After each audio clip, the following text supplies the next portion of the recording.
And this is going to be a very good deal, not only for us, but for Citizens Bank. So I'd like to invite Steve, would you like to speak? Sure. So I have to give you the microphone here, okay?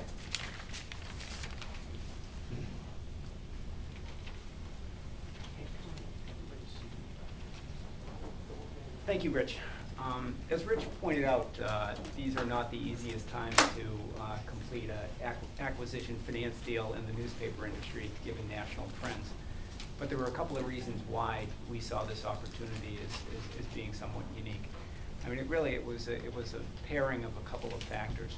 The first just being the management experience and expertise that Rich and his team brought to the table.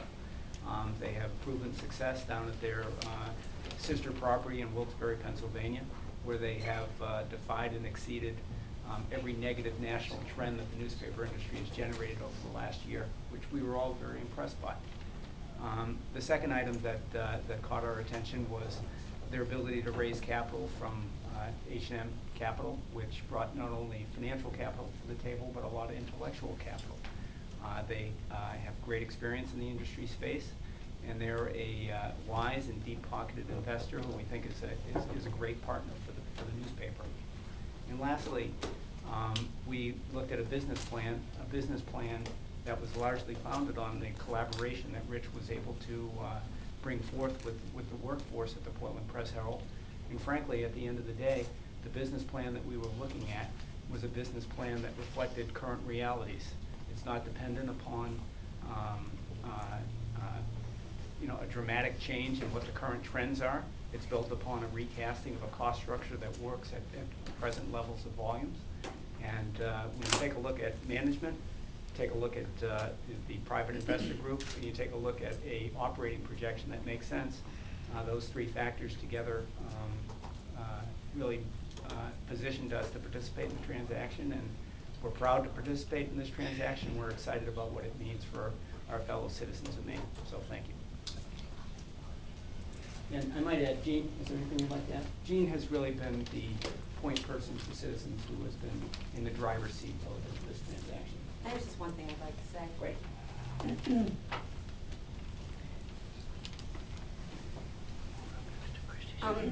Steve talked about the deal and what it means to the bank. I'd like to just say personally what it means to the staff at Citizens Bank and to Steve. I know it as well as myself.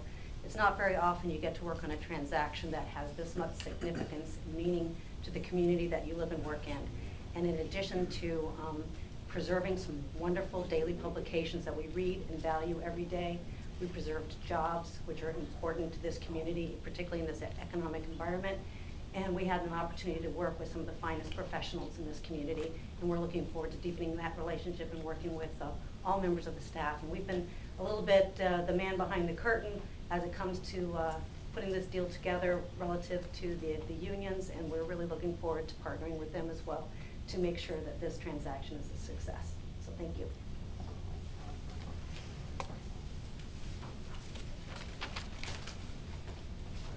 That's the other family member, Rory, who's down there at the end. So we talked about him.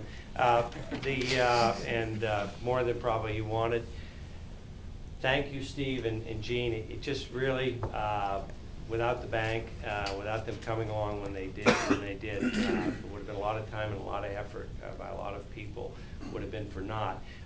No more so than the work and the relationships that we've been able to forge with labor unions here, which are extraordinarily significant in our ability to make these acquisitions. And so I want to recognize, first of all, I'll tell you the people who aren't here. In Central Maine, there was the Waterville Guild.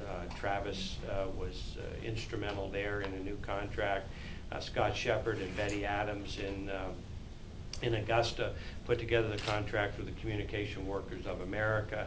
And then with us today are the people that we started out with first from the unions. And I'm going to ask one of them to speak as well. But we started out with a meeting on Exchange Street with the Newspaper Guild of Portland, with Tom Bell, who's down there, and Greg Kesich. And then they brought along with them Chris Mackin, who's at the end. He's with Ownership Associates from Cambridge, Mass. He put together the ESOP, where our employees are going to own 15% of this company. And without all of these components, we couldn't have made the deal as well. There were so many things that had to be put together, and that's one of the reasons that it's taken so long. And a lot of pieces had to be put together for us to make it a whole piece of cloth.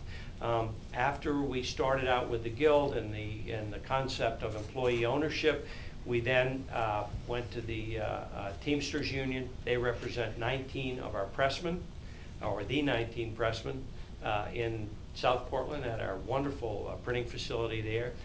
15 years old, still one of the most modern ones in the country, and one of the great assets of this operation.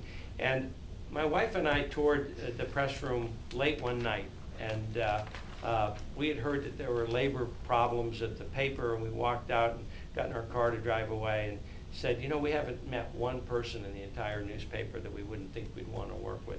But the people in the press room that night were so encouraging and so helpful and so supportive. And two of them are here tonight, Rob Woodward, who is the president of the union, and Wayne Bailey Jr., who is an extraordinarily articulate spokesman for them. They have a guy by the name of Charlie Toppy, who's a vice president. He seems to be almost the only guy that has email. The other guys haven't, but Charlie was the only one I could contact. And then Mark McFarland was part of their negotiating team.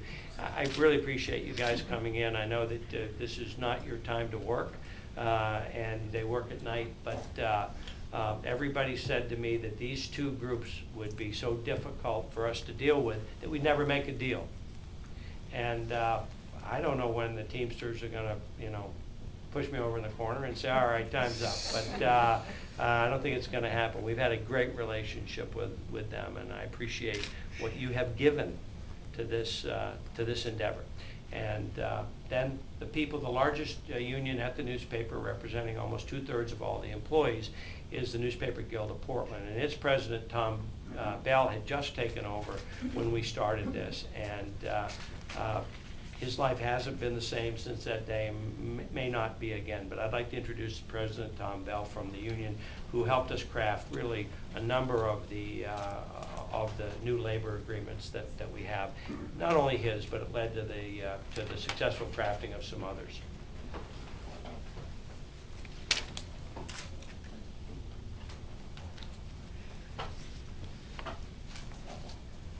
Hello, I'm Tom Bell. I'm president of the Portland Newspaper Guild, and I'm also a reporter. I cover City Hall. And first of all, I want to say hello, Meredith. I heard all about you. I never had a chance to meet you before. And everybody at the newspaper knows your name, and we really appreciate you to spend so much time in the past year and a half to buy our newspaper. It's very important to us. Thank you.